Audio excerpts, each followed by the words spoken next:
Hello everybody. So today I want to talk about calculus. The topic today is about differential equations. So now I want to show you how to answer. I will put this one go to the right and we have the negative sign in here. This one I will put on the left. Next, we need to integral for the both sides.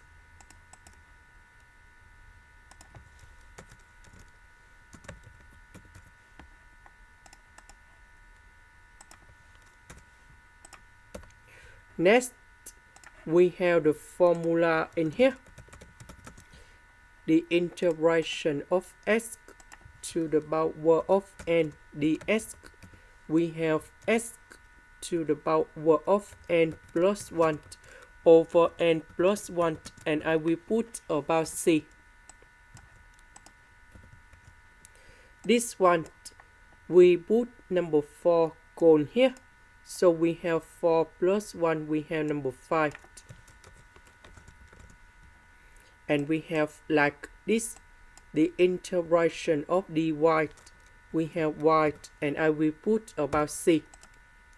This is the end. Thank you for watching.